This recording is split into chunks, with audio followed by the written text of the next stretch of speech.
একটা সাজ উৎসবমুখর পরিবেশ আমরা রাজশাহী বিশ্ববিদ্যালয় ক্যাম্পাসে দেখতে পাচ্ছি। বলা যেতে পারে যে শুধুমাত্র কিন্তু আমাদের জন্যই তারা নতুন করে একটা বিজ্ঞপ্তি দিয়েছে। মানে একটা প্যানেলের জন্যই যদি কোনো নিয়ম কানুন বানাতে চায় সেটা হতাশাজনক হবে। রাজশাহী বিশ্ববিদ্যালয়ের চিরাচরিত যে কনসার্নের জায়গাটা সেটা হচ্ছে নিরাপত্তা ইস্যু। দীর্ঘ ৩৫ বছর পর রাজশাহী বিশ্ববিদ্যালয়ের শিক্ষার্থীরা আসলে রাকসুকে উপভোগ করতে যাচ্ছে। তো আমরা দেখেছি যে একটা উৎসবমুখর পরিবেশ আমরা ক্যাম্পাসে লক্ষ্য করেছি এবং এখানে আপনারা লক্ষ্য করে থাকবেন যে ঈদের সময় শিক্ষার্থীরা যতটা আনন্দিত থাকেন এবং যতটা উৎসবমুখর পরিবেশ থাকে ঠিক তেমনই একটা পরিবেশ এবং একটা সাজ উৎসবমুখর পরিবেশ আমরা রাজশাহী বিশ্ববিদ্যালয় ক্যাম্পাসে দেখতে পাচ্ছি। তো আমরা চেষ্টা করেছি শিক্ষার্থীদের কাছে যাওয়ার। আমরা হলগুলোতে গিয়েছি, এরপর হচ্ছে মেসগুলোতে গিয়েছি, এরপর একাডেমিক ভবনের সামনে শিক্ষার্থীরা যেখানে বসেন আড্ডা দেন তাদের কাছে যাওয়ার চেষ্টা করেছি এবং আমরা শিক্ষার্থীদের কথাগুলো শুনেছি এবং আমরাও আমাদের ইশতেহারের কথা বলেছি। সর্বশেষ আমরা হচ্ছে 17টি হলে আমরা প্রজেকশন মিটিং করার পরিকল্পনা ছিল, কিন্তু প্রশাসনের অসহযোগিতার কারণে আমরা শেষ 3টি হলে প্রজেকশন মিটিং করতে পারিনি। তো সেখানে আমরা যেটি লক্ষ্য করেছি শিক্ষার্থীরা আমাদেরকে এত পরিমাণ ভালোবাসা দিয়েছেন যে আমরা যে আয়োজনটি করেছি সেই আয়োজনের 2 গুণ 3 গুণ পরিমাণ বেশি উপস্থিতি আমরা লক্ষ্য করেছি এবং আমরা ভেবেছিলাম যে আমরা এতবার শিক্ষার্থীদের কাছে যাচ্ছি অনেকে হয়তোবা বিরক্ত হতে পারে, কিন্তু এটা ভিন্ন চিত্র আমরা লক্ষ্য করেছি। শিক্ষার্থীরা অনেক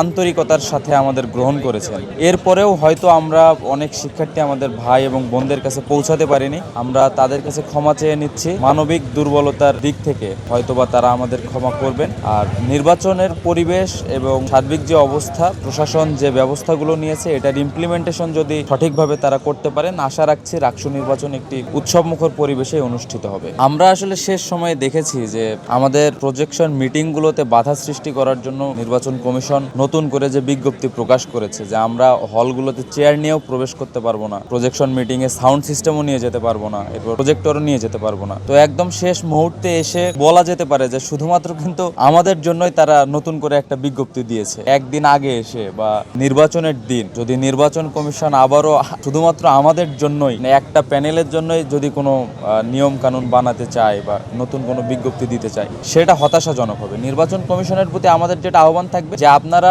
সে যে প্যানেলেরই হোক না কেন, হোক না স্বতন্ত্র, প্রত্যেকের জন্য আপনারা নিরপেক্ষ দৃষ্টিভঙ্গি রাখবেন এবং আপনাদের ব্যবস্থাগুলো যাতে প্রত্যেকের জন্য সমান হয় এবং লেভেল প্লেইং ফিল্ড বলতে আমরা যেটা বুঝি এবং নিরপেক্ষতা আমরা যেটা বুঝি। আমরা আশা রাখছি যে নির্বাচন কমিশন এবং বিশ্ববিদ্যালয় প্রশাসন এটা খুব ভালোভাবে তদারকি করবে এবং হচ্ছে নির্বাচনের দিন আমাদের প্রার্থীদের যে করণীয়, ভোটারদের যে করণীয়, আমরা সকলেই সচেতন শিক্ষার্থী এবং আমরা আশা রাখছি আমরা আমাদের দায়িত্বগুলো সঠিকভাবে পালন করব এবং শিক্ষার্থীদের কাছে আমি আহ্বান জানাবো যে আপনারা ভোট দিতে আসবেন, বন্ধু বান্ধব সকলে মিলে একসাথে একটা উৎসব এবং আনন্দকে সাথে নিয়ে ভোট দিতে আসবেন। আমরা দীর্ঘদিন পর অনেক লড়াই সংগ্রামের পর রাকসু নির্বাচন পেতে যাচ্ছি। আপনারা আপনাদের ভোটটি যোগ্য, দক্ষ এবং সৎ প্রার্থীকে দিবেন এবং রাজশাহী বিশ্ববিদ্যালয়কে একটি যোগ্য নেতৃত্বের হাতে তুলে দিবেন বলে আমরা আশা রাখছি। এখনো পর্যন্ত শঙ্কার জায়গা সেভাবে নেই, তবে রাজশাহী বিশ্ববিদ্যালয়ের চিরাচরিত যে কনসার্নের জায়গাটা সেটা হচ্ছে নিরাপত্তা ইস্যু।